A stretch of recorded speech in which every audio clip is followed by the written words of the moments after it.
জীবন, এই জীবন আসলে কি? এ হলো জন্ম থেকে মৃত্যু পর্যন্ত এই সময়। কিছু মানুষ এটা বলে থাকেন যে এই যে নিঃশ্বাস নিচ্ছি, এই হলো জীবন। আর প্রত্যেক ব্যক্তি, প্রত্যেক প্রাণী, তাদের নিঃশ্বাস নির্ধারিত থাকে, নির্দিষ্ট হয়ে থাকে। তাকে সেই নির্ধারিত নিঃশ্বাস নিতেই হয়, তারপর তিনি মৃত্যু লাভ করেন। কিন্তু এটা কি সত্যি? সত্যি কি মনুষ্য জীবন এই নিঃশ্বাসের উপর নির্ধারিত থাকে? এই নিঃশ্বাসের গণনাই কি মনুষ্য জীবনের অস্তিত্ব? কখনোই নয়। মনুষ্য জীবন শুধু কিছু নিঃশ্বাস নয় যা একদিন থেমে যাবে। মনুষ্য জীবন হলো সেই নিঃশ্বাসের মধ্যেকার সেই সময় যা দেখে অন্য কারোর নিঃশ্বাস স্তব্ধ হয়ে যেতে পারে। সেই মুহূর্ত যেখানে মানুষ আপনার মধ্যে সেই প্রেম দেখতে পারে, আপনার সাহস দেখতে পারে, আপনার শক্তি দেখতে পারে, আপনার চেষ্টা দেখতে পারে, আপনার পরিশ্রম দেখতে পারে, অন্যায় আর দুর্নীতির বিরুদ্ধে আপনার যুদ্ধ দেখতে পারে। জীবনে গুরুত্বপূর্ণ সেই মুহূর্ত, সেই সময় যেটা আপনি বেঁচে আছেন। সেই সময়ে আপনি এই সংসারের অন্য ব্যক্তিদের জীবন বাঁচার একটা দিশা দেখাতে পারেন, একটা প্রেরণা যোগাতে পারেন, শক্তি দিতে পারেন, আশা দিতে পারেন। তাই জীবনে এটাই করুন, এমন একটা জীবন যাপন করুন যা অন্যের জন্য আদর্শ হয়ে থাকে। এটাই করুন আর আমার সাথে ভালোবেসে বলুন, রাধা রাধা। আমরা সবাই নিজেকে স্বচ্ছ রাখতে চাই, শুদ্ধ রাখতে চাই, পবিত্র রাখতে চাই। আর দেখতে গেলে এটা হলো আমাদের কর্তব্যও বটে। এবার এটার জন্য আমরা কি না করি। যখনই আমরা সকালে উঠি, তখন উঠেই আমরা দাঁত মাজি।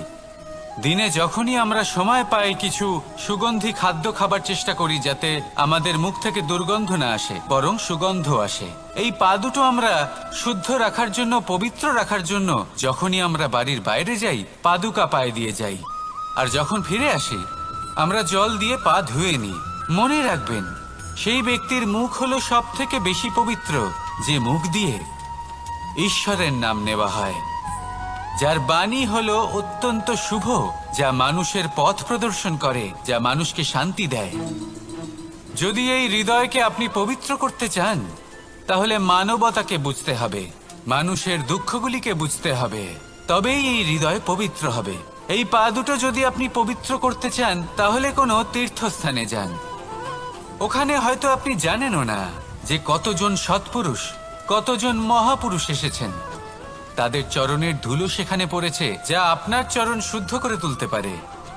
যদি এই হাতগুলি আপনি পবিত্র করতে চান, তাহলে এই হাত দিয়ে শুভ কর্ম করুন, দান করতে শিখুন। আর যদি এই আত্মা আপনি পবিত্র করতে চান, একটাই বিকল্প আছে, প্রেম, শুদ্ধ নিঃস্বার্থ প্রেম। এই প্রেম বিতরণ করতে থাকুন। আপনি শুদ্ধ থাকবেন, পবিত্র থাকবেন। আসুন আমার সাথে ভালোবেসে বলুন, রাধা রাধা। কখনো এটা ভেবে দেখেছেন, কোনো বিশেষ স্থানে বা বিশেষ পরিস্থিতিতে সবথেকে বেশি গুরুত্বপূর্ণ কি হতে পারে? যদি শরীরের কথা বলি, তাহলে সবথেকে বেশি গুরুত্বপূর্ণ হলো মস্তিষ্ক আর মন। যদি ব্যবসার কথা বলি, তাহলে সবথেকে গুরুত্বপূর্ণ হলো ধন। রাজ্যের বিষয়ে কথা বললে সবথেকে গুরুত্বপূর্ণ হলো রাজা। আর সমাজের কথা যদি বলি, তাহলে সবথেকে গুরুত্বপূর্ণ হলো আমাদের গুরু। এবার এই সব গুরুত্বপূর্ণ কারণ এদের হাতেই সব থাকে। দেখুন, হয় এরা আমাদের উত্থানের পথে নিয়ে যেতে পারে, অথবা আমাদের পতনের দিকে নিয়ে যেতে পারে।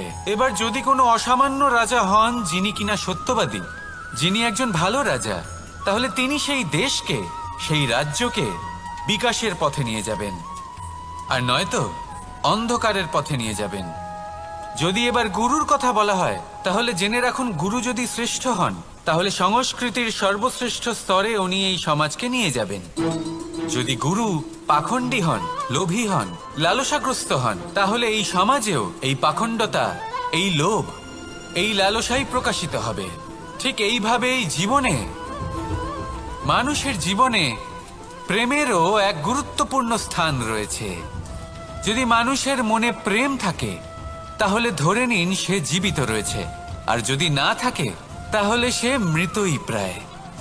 যদি রাধা কৃষ্ণের বিষয়ে কথা বলবো কৃষ্ণের জীবনে যদি রাধা থাকে তাহলেই কৃষ্ণ হলো কৃষ্ণ, আর যদি রাধা না থাকে তাহলে কৃষ্ণ হলো যে কোনো পশুরই সমান। আসলে পশু থেকে মানুষ হওয়ার এই যে যাত্রা, এর আধার হলো প্রেম। এই প্রেমকে মনে জাগ্রত করে রাখুন আর আমার সাথে ভালোবেসে বলুন, রাধা রাধা। প্রেম, এই প্রেম আসলে কি বেশিরভাগ মানুষই বুঝতে পারেন না, কিন্তু এটাতে তাদের কোনো দোষ নেই, কারণ তাদের কাছে প্রয়োজনীয় জ্ঞানই নেই। এবার প্রেমের বিষয়ে আজ আমি একটা ছোট্ট কথা বলতে চাই। আপনি দেখবেন কিছু মানুষ যখন কাউকে ভালোবাসেন তখন তাদের মনে হয় সেই ব্যক্তির ওপর ওনার অধিকার রয়েছে।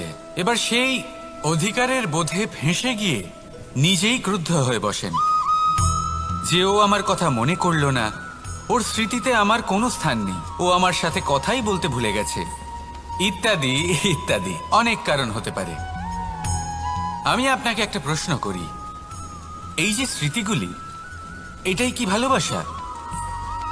কখনোই নয়।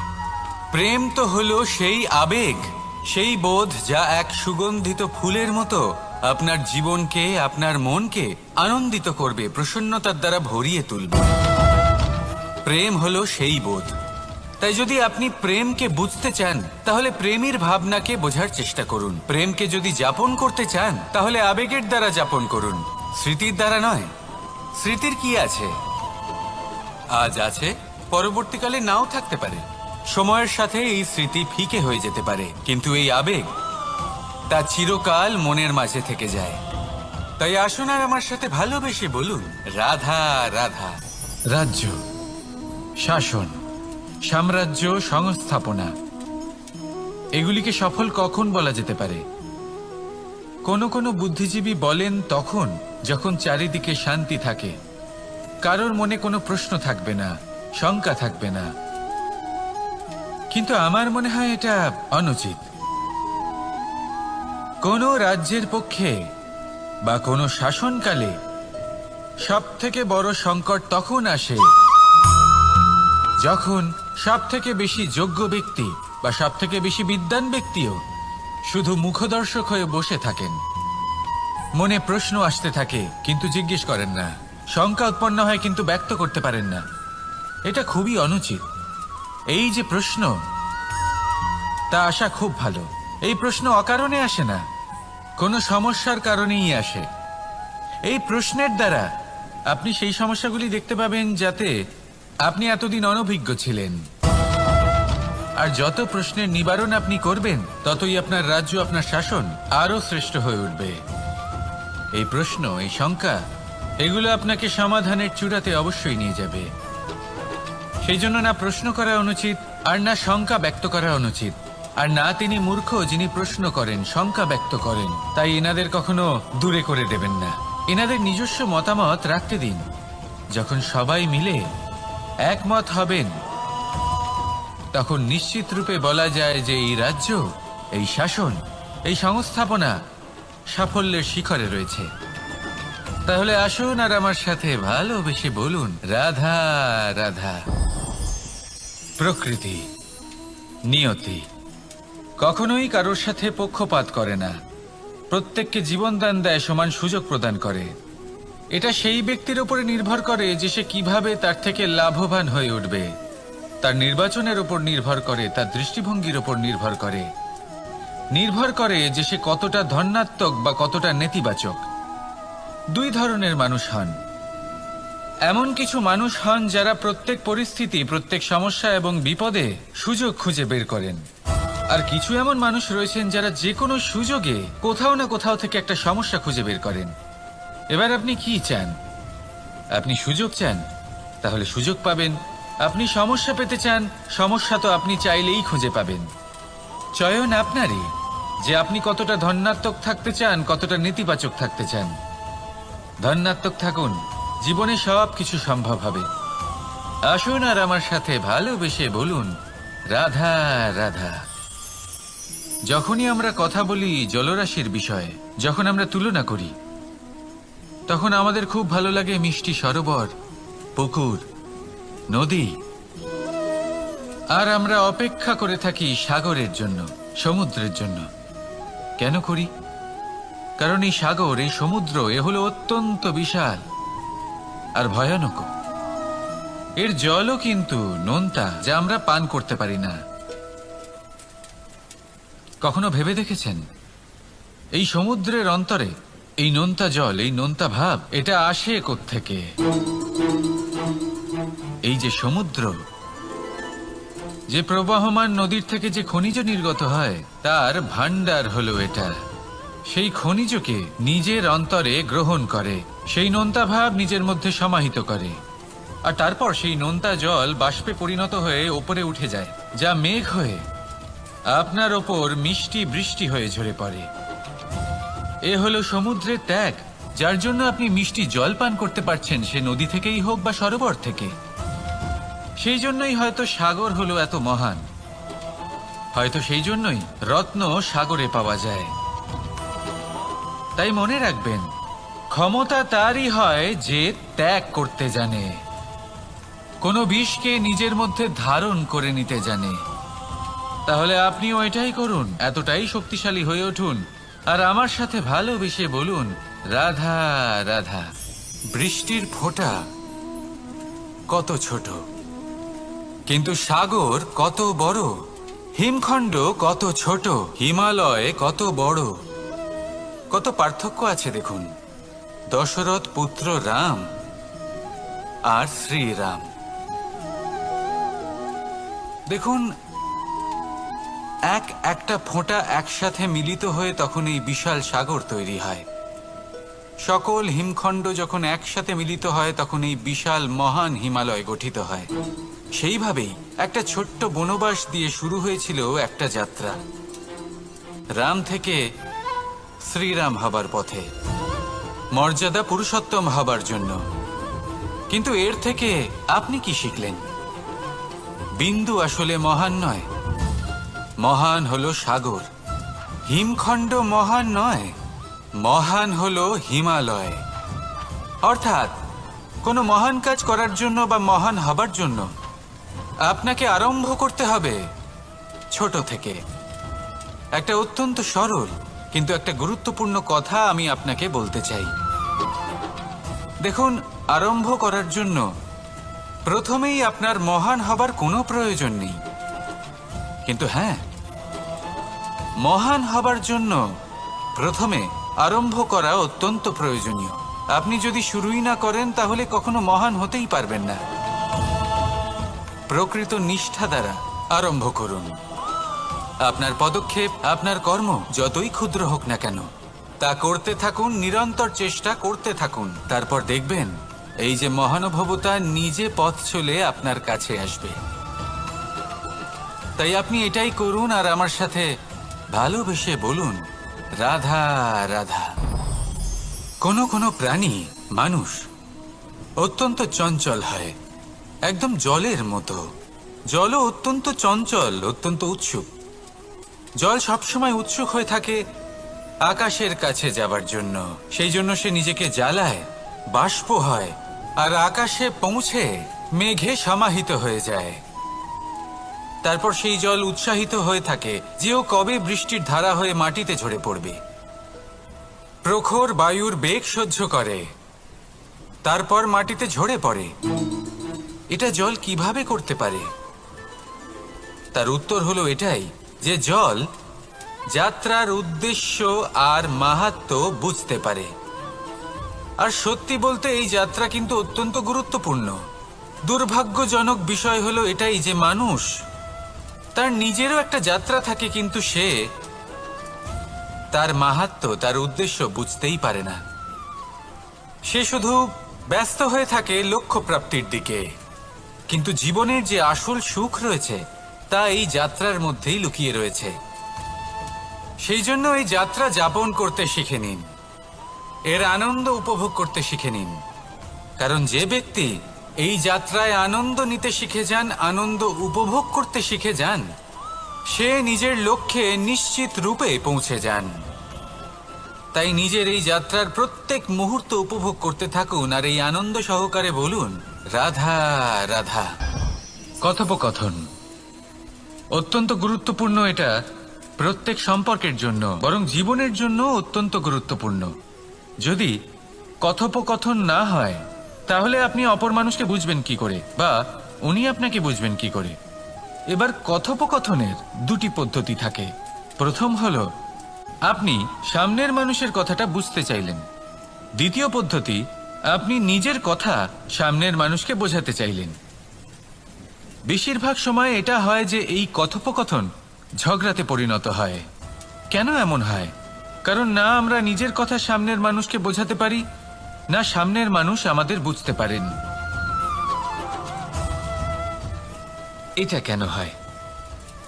কারণ আমরা সামনের মানুষের কথাটা শুনি, কিন্তু সেটা বোঝার চেষ্টা করি না, তাকে উত্তর দিতে চাই।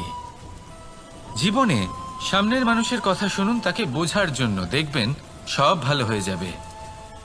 কারণ যে কোনো প্রশ্নের উত্তর আর যে কোনো উত্তরের আরও একটা প্রশ্ন, এটা শুধুমাত্র ঝগড়া সৃষ্টি করে। বরং সামনের মানুষের কথা শুনবেন শুধু তাকে বোঝার জন্য, তার কথা বোঝার জন্য। এই কথোপকথন প্রেমকে জন্ম দিয়ে থাকে। তাহলে আপনিও এটাই করুন আর আমার সাথে ভালোবেসে বলুন, রাধা রাধা। অমৃত আসলে কি? আমরা সবাই জীবনে অমৃত লাভ করতে চাই, কিন্তু এই অমৃত আসলে কি? এ কি অমরত্ব লাভ করার কোনো মন্ত্র, নাকি সামনে এগোনোর কোনো পথ? নাকি অমৃত সেই রস যা অসুর আর দেবতারা সমুদ্র মন্থন করে লাভ করেছিলেন? নাকি সেই ওষুধ যা ঋষি মুনিরা ভ্রমণ করে খুঁজে বের করেছিলেন? অমৃত যদি কিছু হয় তাহলে তা হলো আশা। কখনো কোনো মাতাকে দেখুন, উনি নিজের সন্তানকে কত আগলে রাখেন, তার যত্ন নেন, তার পালন পোষণ করেন, এই আশা নিয়ে যে পরবর্তী জীবনে এই সন্তান খুব বড় কিছু করবে, ওনাদের খুব ভালোবাসবে। এবার আগামী দিনে কি হতে চলেছে তা আমরা জানি না, পর মুহূর্তে কি হতে চলেছে তা আমরা জানি না, আগামী মুহূর্তে আপনি জীবিত থাকবেন কিনা সেটাও আমরা জানি না। কিন্তু আমরা অনেক বছরের পরিকল্পনা বানিয়ে ফেলি। সেটা অবশ্য মন্দ নয়। দেখুন, জীবন যাপন করার এই আশা, এটাই ভবিষ্যতের আধার হতে পারে। তাই এই আশা হলো গুরুত্বপূর্ণ, তাই একে নিজের সাথেই রাখুন। কথায় আছে যে যে ব্যক্তি নিরাশ হয়ে পড়েন, যার মধ্যে কোনো আশা বাকি থাকে না, তিনি হয়তো বেঁচে আছেন কিন্তু একটা মৃত জীবন যাপন করছেন। তাই এই আশার সঙ্গ কখনো ত্যাগ করবেন না, একে চিরকাল নিজের সাথেই রাখুন। জীবন আনন্দময় হয়ে উঠবে, আর এই হৃদয় তা ভালোবেসে বলবে, রাধা রাধা। মানুষের সবথেকে বড় শক্তি কি? তার বাহুবল, অর্জন করা ধন, নাকি তার পেছনে দাঁড়িয়ে থাকা তার সমর্থক বা প্রশংসকদের দল, নাকি ঈশ্বরের আশীর্বাদ? সেটা কি? মানুষের সবথেকে বড় শক্তি হলো একটাই, আর তা সকলের মধ্যে আছে, আর তা হলো তার নিজের অস্তিত্ব, যা অন্য কারোর মধ্যে নেই। সংসারে অনেক লোক রয়েছেন, কিন্তু কেউ আপনার মতো নন। এটা হলো আপনার শক্তি, এ হলো আপনার নিজস্ব শক্তি।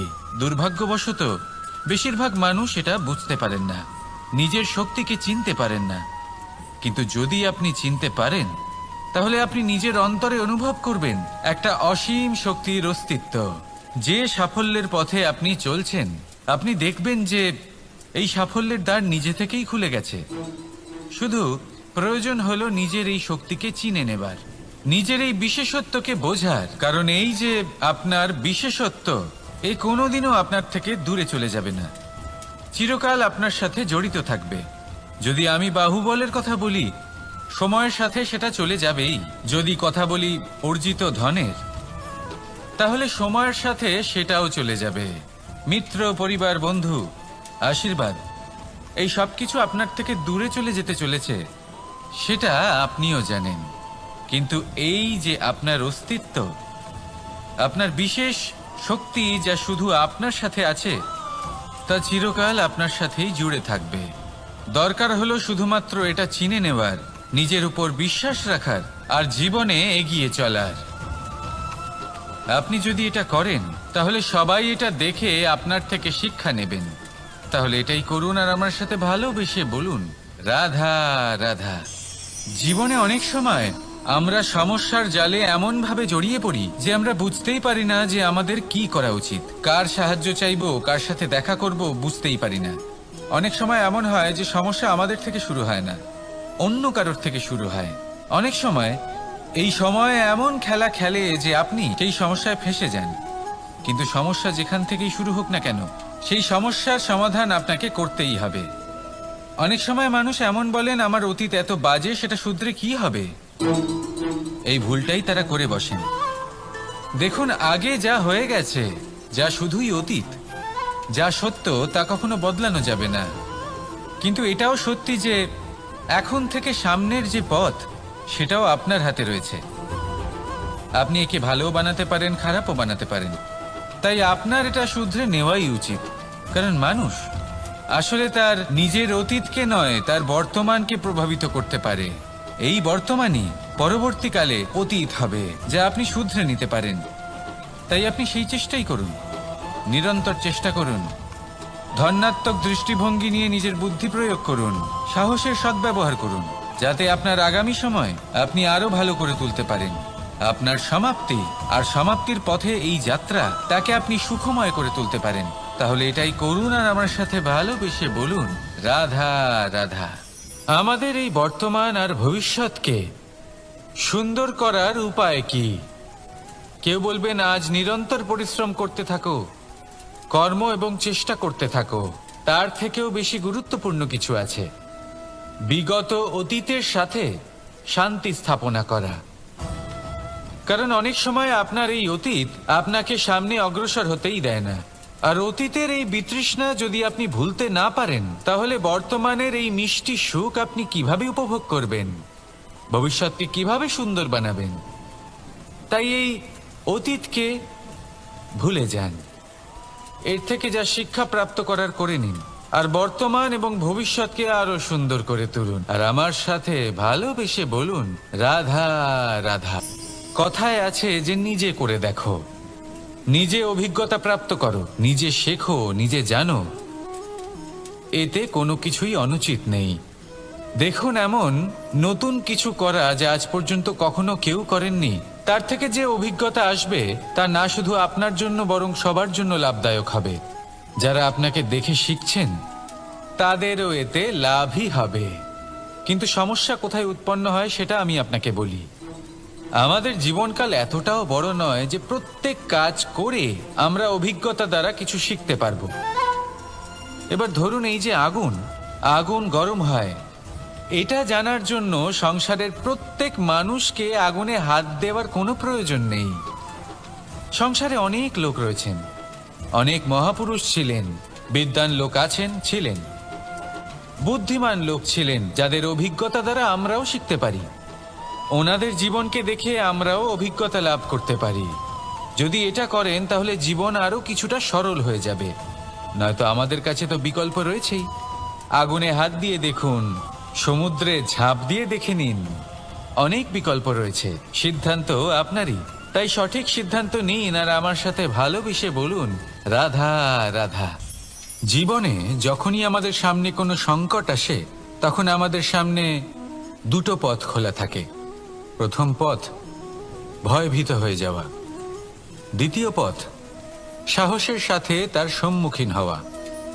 এই দুইয়ের উদ্দেশ্য সমান, লক্ষ্য হলো সমান, আত্মসুরক্ষা, জীবন রক্ষা। কিন্তু ভয়কে দুর্বল মনে করা হয় আর সাহসকে আপনার বল বলে মনে করা হয়।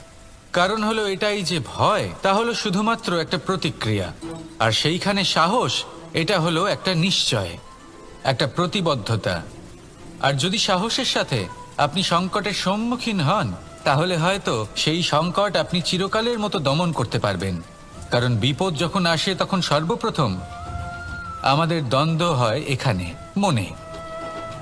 সেই বিপদের সম্মুখীন আমরা এখানে হই।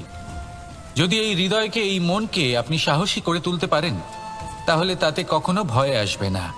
আর সেই বিপদের সম্মুখীন হওয়াও সরল হবে, জয়লাভ করাও সরল হবে। তাই নিশ্চিত রূপে সাহস হলো অধিক শ্রেষ্ঠ। জীবনে যখনই কোনো সংকট আসবে, তখনই সাহসের সাথে তার সম্মুখীন হন। আর আমার সাথে ভালোবেসে বলুন, রাধা রাধা। আমরা সকলে জীবনে ঈশ্বরের কাছে কিছু না কিছু প্রার্থনা করি, আর ঈশ্বর যখন আমাদের মনস্কামনা পূরণ করেন তখন আমরা প্রসন্ন হয়ে যাই।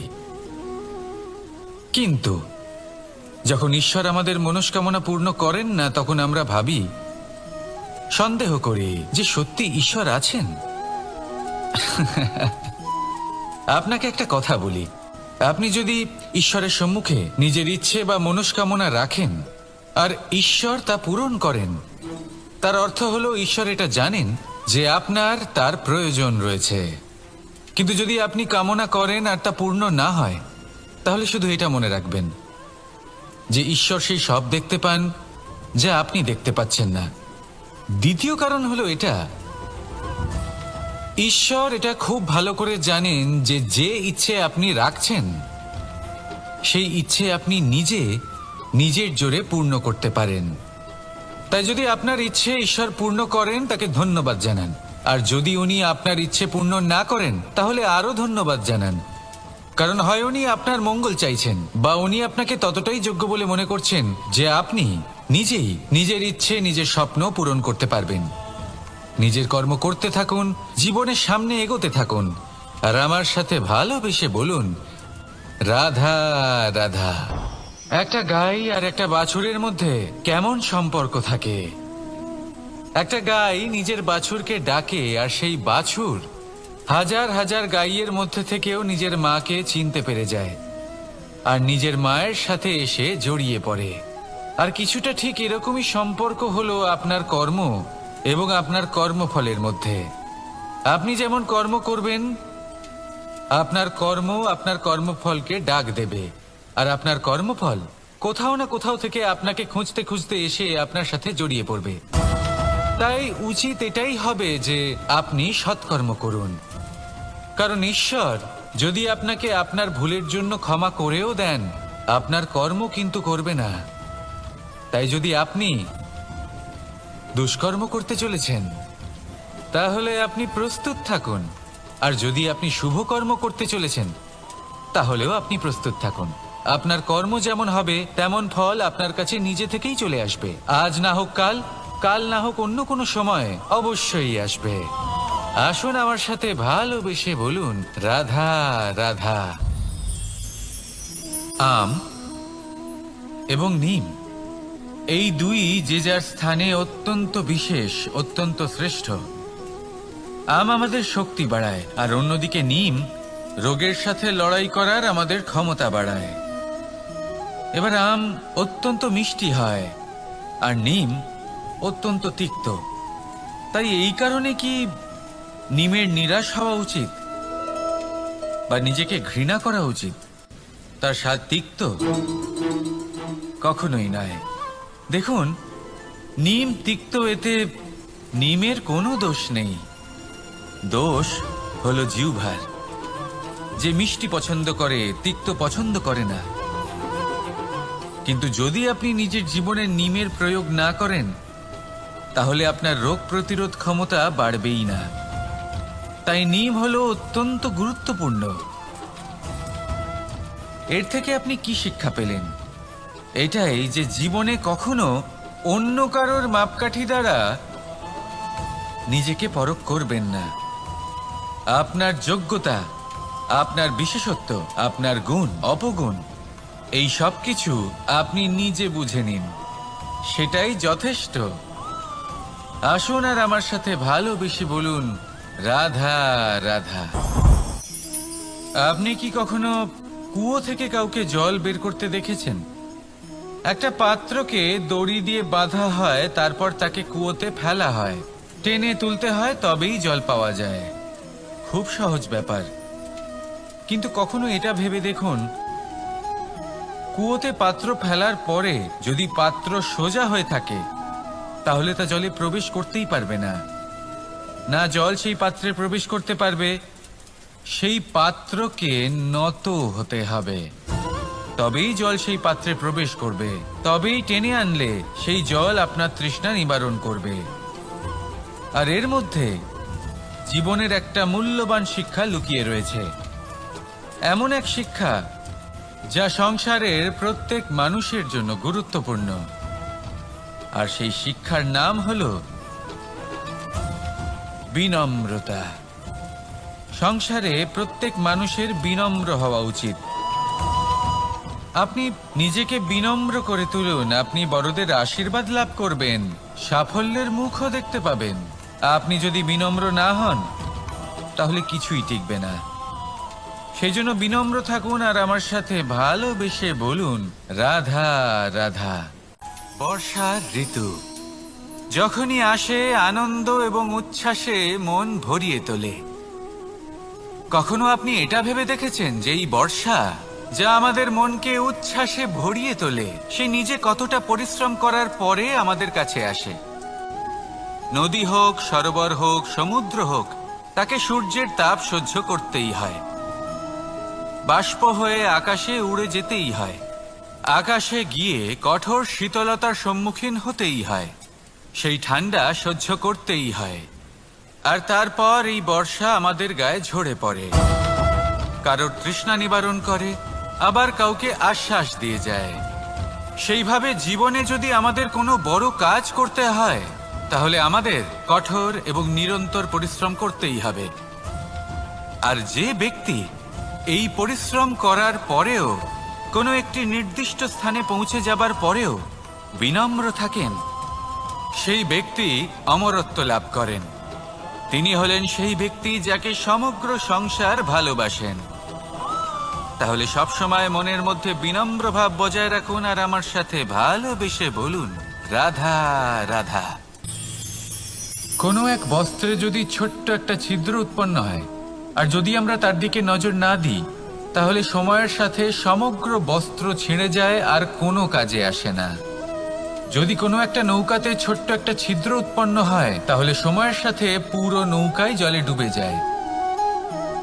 লক্ষ্যের দিকে অগ্রসর হওয়ার সময় একটা ছোট্ট ভুল আপনি যদি করে ফেলেন তাহলে আপনাকে তা লক্ষ্যের থেকে দূরে করে দিতে পারে। এমনটা এই সম্পর্কের সাথেও হয়ে থাকে। কোনো একটা ছোট্ট কথা, একটা ছোট্ট মনোমালিন্য যদি সম্পর্কে আসে এবং সেটা না মেটানো হয় তাহলে সেই সমগ্র সম্পর্কটা অনেক বড় বড় সম্পর্ক ভেঙে যেতে পারে। যদি আপনার সম্পর্কে ছোট্ট একটা ছিদ্র উৎপন্ন হয় তাহলে প্রেমের সূচ আর স্নেহের সুতো দ্বারা সেলাই করে ফেলুন, যাতে আপনার এই সম্পর্ক অটুট থাকে এবং প্রেম দ্বারা পরিপূর্ণ থাকে। আসুন আমার সাথে ভালোবেসে বলুন, রাধা রাধা। জীবনে সাফল্য এবং অসফলতা আপনার বল, আপনার শক্তির উপরে নির্ভরশীল নয়, আপনার মানসিকতার উপর নির্ভরশীল। যদি কোনো ব্যক্তি দৃঢ় নিশ্চয় করে নেয় তাহলে সে কখনো হারে না। যদি কেউ হার মেনে নেয় তাহলে সে কখনোই জিততে পারে না। শেষ পর্যন্ত কি হয়? এই ভাবনাই সত্য হয়ে সামনে চলে আসে আর এই ভাবনাই পরবর্তীকালে ইতিহাস রচনা করে। সেই জন্য আপনি যদি চান আপনার নাম ইতিহাসে থাকুক তাহলে দৃঢ় হতে শিখুন। ইতিবাচক ভাবনার সাথে পরিশ্রমের সাথে এগিয়ে চলতে থাকুন, প্রতিস্পর্ধা গ্রহণ করুন আর শুধুই এগিয়ে যেতে থাকুন। সংসারে আপনি যে কোনো উচ্চতাতেই পৌঁছতে পারবেন, কারণ ইচ্ছে শক্তি আর ভালোবাসার চেয়ে বেশি শক্তিশালী আর কিছুই নেই। তাহলে আসুন আর আমার সাথে ভালোবেসে বলুন, রাধা রাধা। আজ আমি আপনাকে একটা ছোট্ট কাহিনী শোনাবো। একবার আমি, রাধা আর দাদা আমরা তিনজনে মিলে লুকিয়ে একটা উপবনে গেলাম আম পেড়ে খেতে। অনেক পরিশ্রম করে আমরা ওখানে পৌঁছলাম আর আমরা আশ্চর্যচকিত হয়ে গেলাম এটা দেখে যে এবার তো আম পাকেইনি। এবার দাদা কি করলেন, একটা আম পাড়লেন আর সেটা চাখলেন, আর উনি নিরাশ হয়ে পড়লেন। উনি বললেন যে এটা তো খুবই টক। তারপর রাধা একটা আম পাড়লো আর সেটা চেখে দেখলো, আর রাধা উৎসাহিত হয়ে পড়ল। আমি রাধাকে জিজ্ঞেস করলাম, কি হয়েছে, তুমি এত উৎসাহিত কেন? তখন রাধা বলল যে এবার এত বেশি টক আম হয়েছে যে এগুলো দিয়ে আমরা আচার বানাবো। তাহলে দাদা ওখান থেকে বেরিয়ে গেলেন নিরাশ হয়ে এবং খালি হাতে। রাধাও ওখান থেকে বেরিয়ে গেল কিন্তু উৎসাহিত হয়ে, আর অনেকগুলো কাঁচা আম সাথে নিয়ে। এর থেকে আমরা কি শিক্ষা পেতে পারি? যে প্রত্যেকটা স্থানে এমন কিছু রয়েছে যেখান থেকে আমরা কিছু একটা শিক্ষা লাভ করতে পারি, যা আমাদেরকে বিকাশের পথে নিয়ে যেতে পারে। এই শিক্ষা প্রত্যেক স্থানে আছে। সবকিছু আমাদের দৃষ্টিভঙ্গির উপর নির্ভর করছে। যখনই আমাদের জীবনে আমাদের সম্পর্কে কোনো সমস্যা, কোনো বিপদ আসে, তখন বেশিরভাগ মানুষ সেই বিষয় নিয়ে দুঃখী হয়ে পড়েন। আর কিছু মানুষ এমনও থাকেন যারা শেষ পর্যন্ত তার সমাধান করেন, বিপদকে পরাজিত করেন, সম্পর্কগুলিকে আবার জুড়ে দেন। যদি আপনি সুখের খোঁজ করেন তাহলে আপনি সুখ অবশ্যই পাবেন, প্রসন্নতা অবশ্যই পাবেন। যদি আপনি দুঃখ খোঁজেন তাহলে দুঃখ অবশ্যই পাবেন। এবার আপনি কি খুঁজতে চান, সেই চয়ন আপনারই। আসুন আর আমার সাথে ভালোবেসে বলুন, রাধা রাধা। যখন সূর্যের অত্যাধিক তাপের কারণে এই ধরিত্রী শুষ্ক হয়ে যায়, তখন প্রতিবিম্ব আমরা এইভাবে দেখতে পাই। আমরা কোথাও দূরে তাকালে আমাদের মনে হয় সেখানে জল রয়েছে। আমরা যখনই কাছে গিয়ে দেখি তখন দেখি যে সেখানে জলই নেই। তারপর যেই আমরা পেছনে ফিরে তাকাই আমরা দেখি যেখান থেকে আমরা এসেছি সেখানে জল পড়ে রয়েছে। এবার এই যে মরুতৃষ্ণা, তা কিন্তু শুধুই ভূমিতে নয়, আমাদের ভাবনা চিন্তার সাথেও এটাই হয়ে থাকে, অনেক সময় হয়ে থাকে।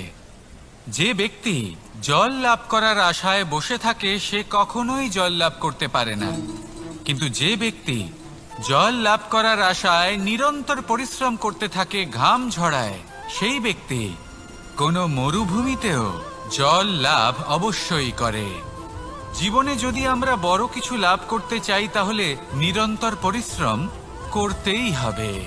পরিশ্রমের এই মনোভাব অত্যন্ত গুরুত্বপূর্ণ। এই মনোভাব আর দৃষ্টিভঙ্গি এ হলো অন্তরের গুণ। রূপ এবং প্রসাধন এগুলি হলো বাহ্যিক আবরণ। যে ব্যক্তি রূপের কারণে আপনাকে ভালোবাসে তা প্রকৃত ভালোবাসা নয়, কিন্তু যে ব্যক্তি আপনার আবেগ এবং মানসিকতার জন্য আপনাকে ভালোবাসে তাই হলো প্রকৃত ভালোবাসা। তাহলে এই কথাটা মনে রাখুন আর আমার সাথে ভালোবেসে বলুন, রাধা রাধা। সিংহকে বনের রাজা বলা হয়। অত্যন্ত শক্তিশালী হয় সে, তার পরিবারও খুব বড় হয়। কিন্তু যদি এমন হয় যে সিংহের পরিবারে নিজেদের মধ্যেই কলহ সৃষ্টি হয়, যদি তারা নিজেরাই লড়তে থাকে, তাহলে কি হবে? সিংহকে মেরে তার পরিবারকে মেরে ফেলে শেয়াল বনের রাজা হয়ে উঠবে। এবার এই কথা শুধুই সিংহের উপর প্রযোজ্য নয়, বরং প্রত্যেকটি ব্যক্তি, প্রত্যেক পরিবার, প্রত্যেক সম্প্রদায়, প্রত্যেক রাজ্যের ওপর প্রযোজ্য হতে পারে। পরিবারে যদি মতভেদ বেড়ে যায় তাহলে সেই পরিবার ভেঙে যেতে পারে। ইতিহাস এই বিষয়ের সাক্ষী। যদি সমাজের মানুষ নিজেদের মধ্যেই লড়তে থাকেন তাহলে কেউ রাজা হতে পারেন না, বরং অন্য কেউ সেই কলহের সুযোগ নিয়ে নিজে রাজা হয়ে বসেন। একতার গুরুত্ব বুঝতে শিখুন। ঘুরে ফিরে বিষয়টা এসে দাঁড়াচ্ছে সেই ভালোবাসায়, কারণ ভালোবাসাই হলো সেই যা সকলকে একসাথে বেঁধে তাদের আনন্দে রাখতে পারে। প্রেমের থেকে বেশি শক্তিশালী আর কিছুই নেই। তাই এই প্রেমকে নিজের মনে জাগ্রত করুন, নিজের পরিবারে বর্ষণ করুন, সমাজে বর্ষণ করুন, রাজ্যে বর্ষণ করুন, আর এই ভালোবাসার সাথেই বলুন, রাধা রাধা। বর্ষা কখনো অনুভব করে দেখেছেন এই বর্ষা? আকাশ থেকে বর্ষার ফোঁটা ঝরে পড়ে, মিষ্টি ফোঁটা, শীতল ফোঁটা। মনকে পবিত্র করে তোলে, ধরিত্রীর তৃষ্ণা নিবারণ করে, আশপাশটা সবুজে ভরিয়ে তোলে। এবার এই রকম জল আমরা কুয়ো থেকেও পেতে পারি। যদি আমরা ভেবে দেখি যে বর্ষা এবং কুয়োর জলের মধ্যে পার্থক্য কি, তবে পার্থক্য আছে। পার্থক্য হলো ভাগ্য এবং কর্মের। বর্ষা হলো ভাগ্য। প্রকৃতির যখন ইচ্ছে হবে তখন বর্ষা হবে, কিন্তু কুয়ো আমরা এমনি এমনি পাই না। কর্ম এবং পরিশ্রমের দ্বারা একে প্রাপ্ত করতে হয়। এই ধরিত্রীকে খুঁড়তে হয়, অনেক ঘাম ঝরাতে হয়, তবেই আমরা একটা কুয়ো প্রাপ্ত করতে পারি। এবার এই বর্ষা, এটা সারা বছর হয় না, কিন্তু কুয়ো এটা বছরের পর বছর আমাদের তৃষ্ণা নিবারণ করে। এবার এর থেকে আমরা কি শিক্ষা লাভ করি? এটাই যে আপনি ভাগ্যের ওপর বিশ্বাস রাখুন, কিন্তু নিজের কর্মের ওপর আস্থা রাখুন। কারণ কর্ম এবং পরিশ্রম আপনাকে এই সংসারের যে কোনো শিখরে পৌঁছে দিতে পারে। তাহলে নিরন্তর প্রয়াস করুন, কর্ম করুন, আর আমার সাথে ভালোবেসে বলুন রাধা।